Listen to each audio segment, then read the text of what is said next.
Hello students, हम लोग magnetic effects of electric current chapter पढ़ रहे हैं और आज की क्लास में जो टॉपिक हमें स्टार्ट करना है दैट इज वेरी इंपॉर्टेंट। बहुत ध्यान से सुनिएगा। हम आज की क्लास में मैग्नेटिक फील्ड पढ़ेंगे, वही तो पढ़ रहे हैं हम पिछली दो क्लासेस से। तो आज की क्लास में हमें नया क्या जानना है? आज की क्लास में हमें जो नया जानना है this is the magnetic field due to a straight current carrying conductor. Due to a straight current carrying conductor. तो आपको एक स्ट्रेट करंट कैरिंग कंडक्टर के थ्रू प्रोड्यूस्ड मैग्नेटिक फील्ड आज की क्लास में जानना है। क्या आपको मतलब समझ में आया कि इस टॉपिक का क्या मतलब है? स्ट्रेट करंट कैरिंग कंडक्टर का क्या मतलब है? स्ट्रेट करंट कैरिंग कंडक्टर का मतलब है ये वायर। ये जो वायर है, हम इस वायर में चाहते हैं कि करंट फ्लो हो जाए। अब करंट कौन सी डायरेक्शन में फ्लो करवाया जाए, अपवर्ड या डाउनवर्ड, ये आपकी मर्जी है। तो चलिए हम एक बार अपवर्ड के साथ में शुरुआत कर लेते हैं, फिर डाउनवर्ड डायरेक्शन के साथ में हम इसे एक बार और पढ़ लेंगे, ठीक है। तो हम चाहते हैं कि इस AB वायर में अपवर्ड डायरेक्शन के अंदर करंट फ्लो हो। तो ऐसा तो पॉसिबल नहीं है कि वायर अकेला हो और करंट फ्लो हो जाए। तो मतलब आपको इसे बैटरी से कनेक्ट करना होगा, स्विच से कनेक्ट करना होगा। तो चलिए हम करते हैं वो सारे काम। हम चाहते हैं कि यहाँ पर डायरेक्शन ऑफ करंट अपवर्ड हो, तो जरा एक बार बैटरी का कनेक्शन देख लीजिए कि क्या हमने सही लगाया है या नहीं लगाया है।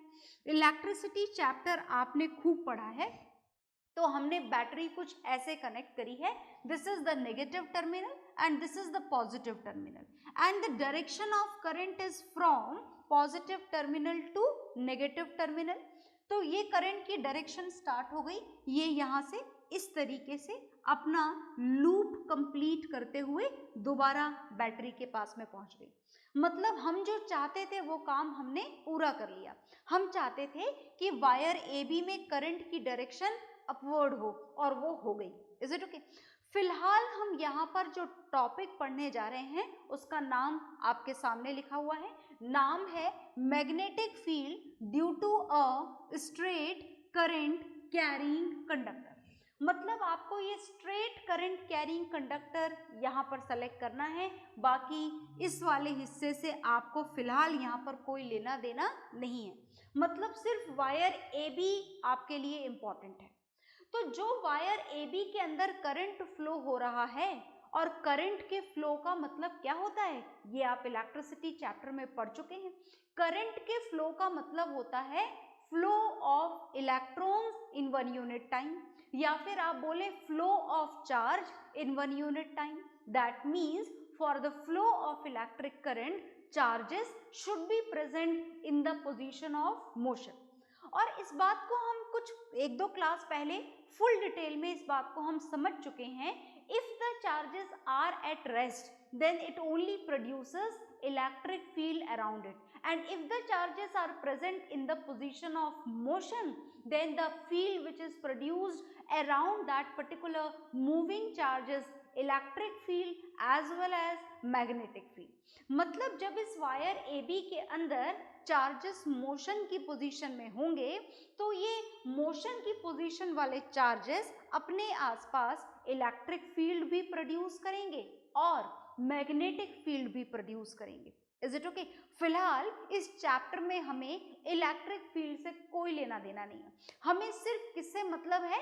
हमें मतलब है मैग्नेटिक फील्ड से। और आज की क्लास में हम यही जानने चाह रहे हैं कि ये जो वायर AB आपने यहाँ पर सेलेक्ट करा है, ये अपने आसपास जो मैग्नेटिक फील्ड प्रोड्यूस करेगा वो कितना होगा, उस मैग्नेटिक फील्ड की डायरेक्शन कितनी होगी, ये आप यहाँ पर जानने जा रहे हैं। Is it okay? तो देखिएगा बहुत ध्यान से। ये वायर AB आपने ले लिया है, और याद रखिएगा कि हमें यहाँ पर सिर्फ और सिर्फ इस वायर AB से मतलब है, बाकी के पूरे सर्किट डायग्राम से हमें फिलहाल यहाँ पर कोई लेना देना नहीं है। तो according to the condition, the current in which the direction of current in which it is flowing in this wire AB is upward. मतलब ये बात तो कंफर्म है कि इसके आसपास, इस वायर AB के आसपास क्या प्रोड्यूस हो रहा है? Magnetic field.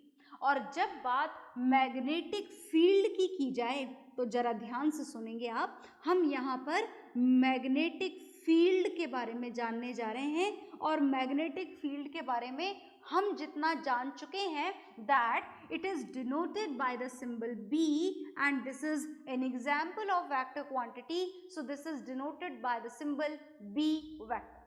And whenever we talk about the vector quantities, then two things has to be kept in mind, and these two things which are related with this magnetic field, first is magnitude of magnetic field. सबसे पहले आपको क्या जानना है?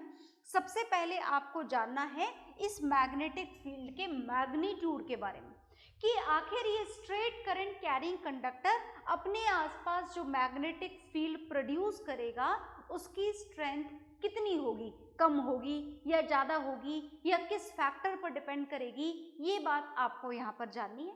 और दूसरी बात आपको यहाँ पर इस मैग्नेटिक फील्ड के बारे में जो जाननी है वो है इस मैग्नेटिक फील्ड की डायरेक्शन।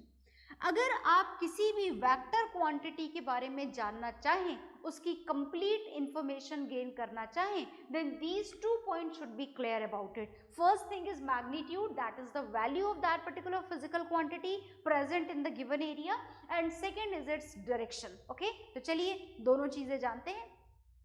अब जब बात मैग्नीट्यूड की जाए तो हमें यहाँ पर मैग्नीट्यूड के लिए फॉर्मूला पता होना चाहिए, and according to the syllabus of your class the magnitude formula is not at all in there in your syllabus, so you have to know just the factors on which the value of magnetic field depends.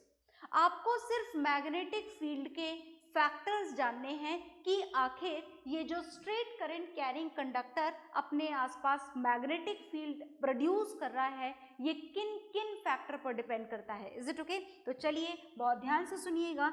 The first factor on which the magnitude of magnetic field depends, मैंने आपको पहले भी बताया था, जब आप magnitude लिखना चाहते हैं सिर्फ तो बी वेक्टर के साथ में मोड का साइन बना देना होता है, which only tells us about the magnitude. So this magnitude of magnetic field is directly proportional to current flowing in the circuit.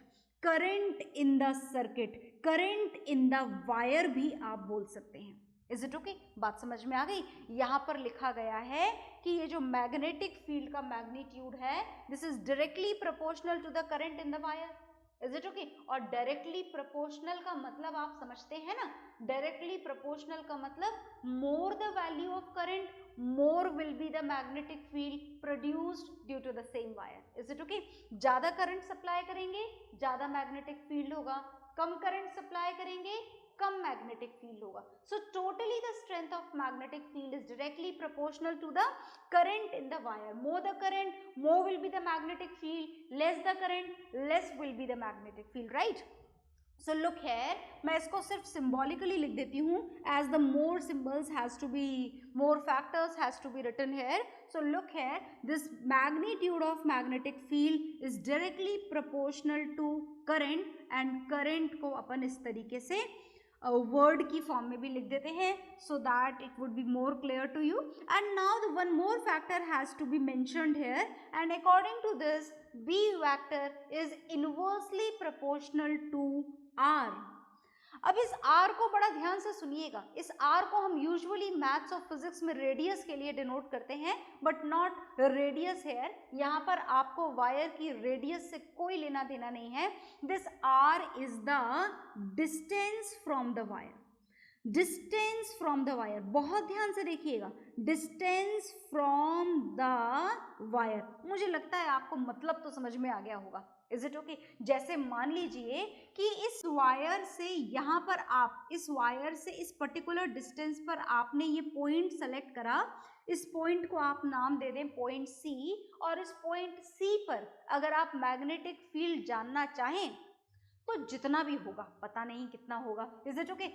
और अब अगर आप इस C डैश पॉइंट पर जानना चाहें इस वायर के थ्रू, अच्छा चलो ये शायद आपको कंफ्यूज कर रहा है क्योंकि ये दूसरे वायर के क्लोजर पहुंच जाएगा। इस वायर के थ्रू हम अगर इस पॉइंट पर जानना चाहें सी पर और एक अनदर पॉइंट पर जानना चाहें सी डैश पर, तो मैग्नेटिक फील्ड की स्ट्रेंथ सी पर ज्यादा होगी या सी डैश पर ज्यादा होगी? Definitely it would be more at this point C, क्योंकि ये वायर के क्या है, ये वायर के क्लोजर है।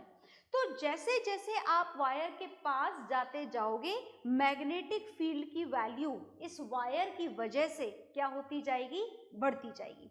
यही यहाँ पर मेंशन्ड है that magnetic field is more if the point is closer to the wire and that is less if the point is far away from the straight current carrying wire. Is it okay? Wire के जितना पास जाओगे distance कम, magnetic field ज्यादा। Is it okay? दूर जाते जाओगे distance ज्यादा, magnetic field कम। तो मैंने आपको यहाँ पर इस स्ट्रेट करंट कैरिंग कंडक्टर के थ्रू जो मैग्नेटिक फील्ड प्रोड्यूस होगा उसके बारे में फैक्टर्स बता दिए हैं that it depends on two factors, more the current, more will be the magnetic field, less the current, less will be the magnetic field. The point, if it is closer to the wire, more will be the magnetic field. If it is far away from the wire, less will be the value of magnetic field. So that means the factors on which the strength of magnetic field depends are clear. These are the two factors on which the value of magnetic field depends. And now the second thing about the strength of magnetic field is its direction. Direction is also very important as it is vector quantity. So now the time is to know the direction of magnetic field which is produced due to this straight current carrying wire.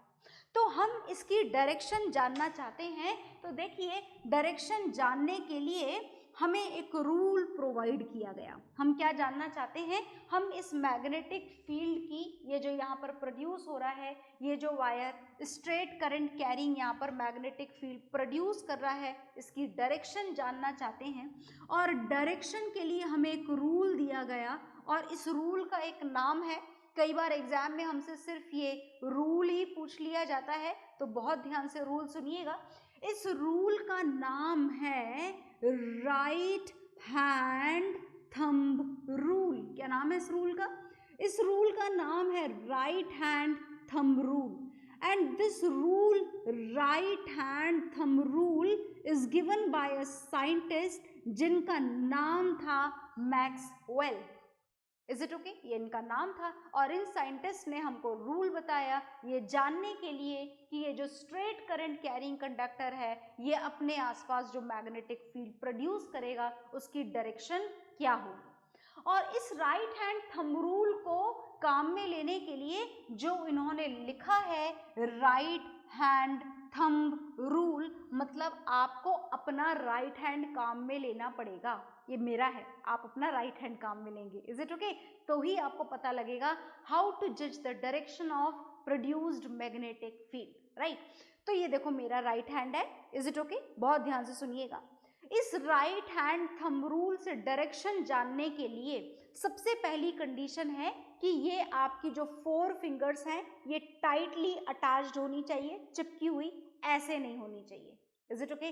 Tightly attach. और ये जो thumb है ये पूरी तरीके से straight position में होना चाहिए। It should be perpendicular to these fingers. Is it okay? जितना परपेंडिकुलर आप इसे खींच पाए। आ गई बात समझ में? तो मतलब थंब और आपकी फिंगर्स के बीच का एंगल कितने डिग्री का होना चाहिए? 90 डिग्री का। आ गई बात समझ में? क्लियर हुआ अच्छी तरीके से? अब इस पोजीशन को नहीं भूलना है। आप हाथ को ऐसे रखो, कैसे भी रखो, पर ये जो पोजीशन है 90 डिग्री के एंगल वाली, ये बात आपको यहाँ पर नहीं भूलनी है। अब किस तरीके से अप्लाई करना है, बस ये बात याद रखना कि राइट हैंड काम में लेते लेते कभी लेफ्ट हैंड मत यूज कर लेना। बहुत ध्यान से सुनिएगा और बहुत ध्यान से यूज करिएगा, क्योंकि यहाँ पर हाथों के रूल बड़े सारे हैं। कभी राइट हैंड काम में लेना है, फिर कभी लेफ्ट काम में लेना है, फिर दोबारा से राइट काम में ले लेना है। तो a little bit confusion may be there if you are not all going to listen to me very carefully, right? So look here, to know the direction of strength, to know the direction of magnetic field produced, the thumb, हमें सिर्फ AB wire के बारे में बात करनी है। ये पहले ही मेंशन किया जा चुका है। आपको इस साइड वाले वायर, इस साइड वाले वायर, इस साइड वाले वायर से फिलहाल कोई लेना देना नहीं है। तो now according to this figure the thumb should be kept in the direction of current flowing in the wire. तो अगर आप इस ए बी वायर को ध्यान से देखें, then the current is flowing in the upward direction, that means the thumb should be kept in the upward direction. देखो ये थंब बिल्कुल करंट की डायरेक्शन में होना चाहिए। ये देख लीजिए मेरा थंब करंट की डायरेक्शन में है, इधर से भी देख लीजिए और इधर से भी देख लीजिए, हर तरफ से देख लीजिए, क्योंकि डायरेक्शन गलत नहीं होनी चाहिए किसी भी कंडीशन में, ठीक है ना। तो देखिए ये thumb in the direction of current, इधर से देख लो in the direction of current, इधर से देखो, नीचे से देखो, ऊपर से देखो, यहाँ से देखो, कहीं से भी देखो, पर थंब की डायरेक्शन हमेशा सेम रहेगी, that is perfectly perpendicular upward. आ गई बात समझ में। तो ये तो हो गई थंब की डायरेक्शन, ये तो करंट की डायरेक्शन है। हमें करंट की डायरेक्शन थोड़े ना जाननी है, हमें तो मैग्नेटिक फील्ड की डायरेक्शन जाननी है। तो कैसे जानेंगे मैग्नेटिक फील्ड की डायरेक्शन, सुनिएगा ध्यान से। थंब तो हो गया जी करंट की डायरेक्शन में, and now we have to fold our fingers in the normal posture. अब नॉर्मल बोले या एबनॉर्मल बोले, this is the only posture in which we can fold our fingers. Nobody can fold the fingers like this in the opposite direction of this. I think आप भी नहीं कर सकते हैं ऐसा, और कर सकते हैं तो भी मत करिएगा। Is it okay? वैसे मुझे पता है आप नहीं कर सकते हैं ऐसा। So look here, what has to be done? The thumb should be kept in the direction of current, and then after we have to fold our fingers. Is it okay? तो ये फिंगर मेरी fold हुई, आप भी जरा देखिएगा इस figure के अकॉर्डिंग, अपना राइट हैंड यूज करना मत भूलिएगा। तो थंब कौन सी डायरेक्शन में है, करंट की डायरेक्शन में। थंब को करंट की डायरेक्शन में रखते हुए आपको अपनी फिंगर्स को बेंड करना है। तो मेरी फिंगर ऐसे बेंड हो रही हैं, देखिएगा ध्यान से, इस तरीके से बेंड हुई हैं मेरी फिंगर्स, इस तरीके से। जरा चेक कर लेते हैं एक बार दोबारा से, सही तो है ना डायरेक्शन। ये यहाँ से आपने वायर को होल्ड किया, थंब को करंट की डायरेक्शन में रखते हुए, and then you have to fold the fingers like this. तो ये हमारी फिंगर्स फोल्ड हो गई हैं और ये हमने डायरेक्शन बना दी है, या फिर आप यूं बोलें कि आपने ये मैग्नेटिक, बहुत इंपॉर्टेंट हिस्सा बना चुके हैं आप इस स्ट्रेट करंट कैरिंग कंडक्टर की मैग्नेटिक फील्ड लाइन बना चुके हैं। क्या एक ही होती है मैग्नेटिक फील्ड लाइन?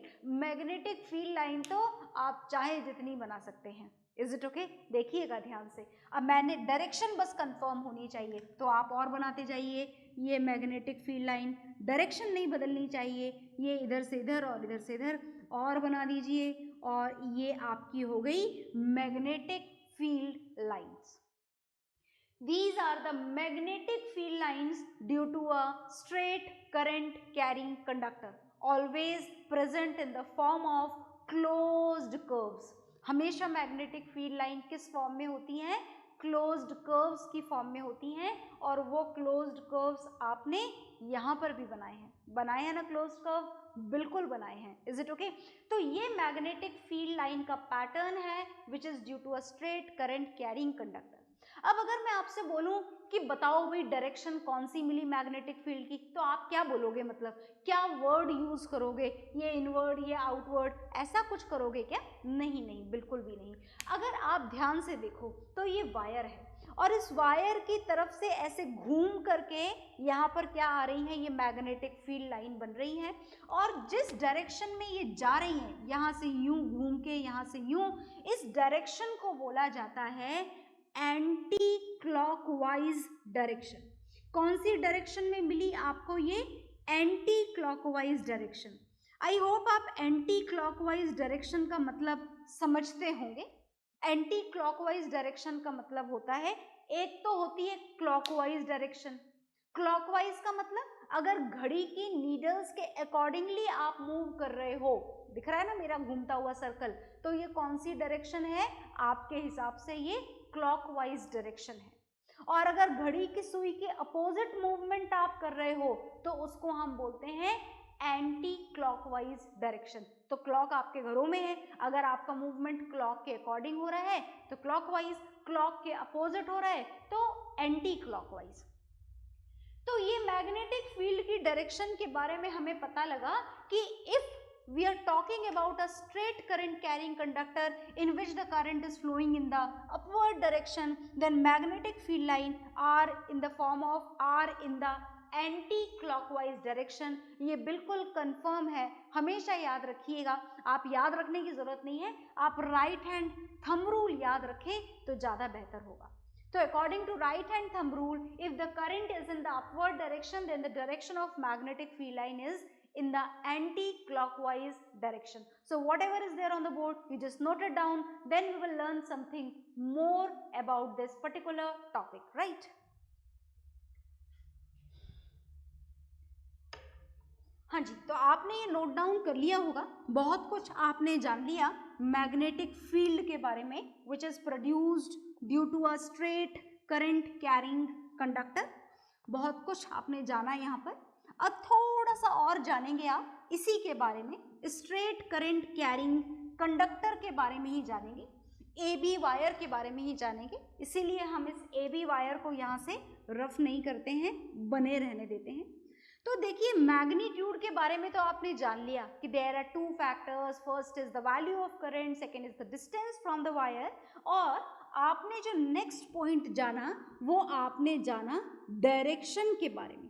किसकी डायरेक्शन के बारे में आपने जाना डायरेक्शन ऑफ मैग्नेटिक फील्ड के बारे में।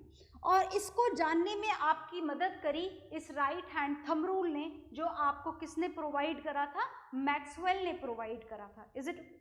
और इस डायरेक्शन को जानने के बाद में आपने बनाई, क्या बनाई आपने ये जो सर्क्यूलर फॉर्म में बनाया है, these are known as magnetic field lines. इनको क्या बोला जाता है, मैग्नेटिक फील्ड लाइन। और जैसा कि आपने बिल्कुल कंफर्म कर दिया that if the current is flowing in the upward direction, then the direction of these field lines will be in the anti-clockwise direction. ये बात तो कंफर्म हो गई। तो चलो चेक करते हैं कि अगर करंट की डायरेक्शन अपवर्ड से डाउनवर्ड कर दी जाए then what would happen। तो अब हम यहाँ पर करंट की डायरेक्शन को रिवर्स करने जा रहे हैं। तो एक बार रिवर्स करके भी देख लेते हैं कि अगर आपने करंट की डायरेक्शन को रिवर्स कर दिया तो किस तरीके से मैग्नेटिक फील्ड लाइन की डायरेक्शन पर फर्क पड़ेगा भी या नहीं पड़ेगा। तो चलो जानने की कोशिश करते हैं। और अब हमने दोबारा से वही वायर AB वायर सेलेक्ट करा है और अब हम चाहते हैं कि इसमें करंट की डायरेक्शन डाउनवर्ड हो। तो हमने ऐसा करने के लिए बैटरी की डायरेक्शन को रिवर्स कर दिया है। देख लीजिए आप, पहले उल्टी लगी हुई थी, अब हमने पहले नेगेटिव टर्मिनल ऊपर था, पॉजिटिव नीचे था, अब पॉजिटिव ऊपर कर दिया और नेगेटिव नीचे कर दिया। और करंट की डायरेक्शन जो आपको मिलेगी अब AB वायर के अंदर, दैट इज डाउनवर्ड। स्ट्रेंथ किस पर डिपेंड करेगी, अब उन्हीं दो फैक्टर पर, उसमें कोई बदलाव नहीं है, बदलाव है डायरेक्शन में, पर रूल सेम रहेगा, right hand thumb rule given by the Maxwell scientist. Right hand thumb and the fingers should be kept at an angle of 90 degree with each other and the thumb should be kept in the direction of current। ध्यान से देखिए, is it okay? ये आपको current की direction में रखना है and after that you have to fold the fingers and now the way in which the fingers are going to fold is this। ये डायरेक्शन आपको मिल रही है, देख लीजिए। अगर वायर को आपने ऐसे पकड़ लिया तो आप इसको ऐसे रैप करोगे और ये डायरेक्शन आपको मिल जाएगी। तो ये डायरेक्शन आपको मिल रही है। तो अगर आपको डाउनवर्ड डायरेक्शन में करंट प्रोवाइडेड है then this will be the direction. And can you see that this is the direction in which the needles of the clock usually moves? That means this direction can be described as the clockwise direction। मतलब हमें ये बात बिल्कुल clearly पता लग गई है कि अगर करंट की डायरेक्शन अपवर्ड है then the field lines will be in the anti-clockwise direction and if the current in the wire is flowing in the downward direction then the field lines will be according to the clockwise direction। अब देखिए आप दो figure बना चुके हैं, एक आपने अभी पहले बनाया था, ये दूसरा आपने उसे रफ करके बना दिया। आपने पहले भी मैग्नेटिक फील्ड लाइन कुछ ऐसे ही बनाई थी अपोजिट डायरेक्शन के साथ में, अभी दोबारा से ऐसी बनाई है। तो जब भी आप मैग्नेटिक फील्ड लाइंस बनाते हैं due to a straight current carrying conductor, तो डायरेक्शन तो आपने मेंशन कर दी, और एक बात आपको और मेंशन करनी है that the field lines due to a straight current carrying conductor, कौन से वायर के थ्रू बना रहे हैं आप, due to a straight current carrying wire या कैरिंग कंडक्टर, आप जो भी बोलना चाहें, these are always in the form of concentric circles. दिख रहा है ना आपको, कोसेंट्रिक सर्कल्स है ना, ये बिल्कुल कोसेंट्रिक सर्कल्स हैं। और अगर आप बात करना चाहें इनके सेंटर की, तो आप ये लिख सकते हैं whose center lies on the wire, जिनका सेंटर कहाँ पर लोकेटेड है, जिनका सेंटर लोकेटेड है वायर पे। कोसेंट्रिक सर्कल्स हैं ये, और इन सबका जो सेंटर है वो क्या है, सेम है, और कहाँ पर प्रेजेंट है, वायर पर प्रेजेंट है। तो ये करंट की अपोजिट डायरेक्शन वाला फिगर है, आप इसको बना लीजिए और इसके साथ में जो कुछ भी लिखा हुआ है बोर्ड पर उसे भी नोट डाउन कर लीजिए, राइट।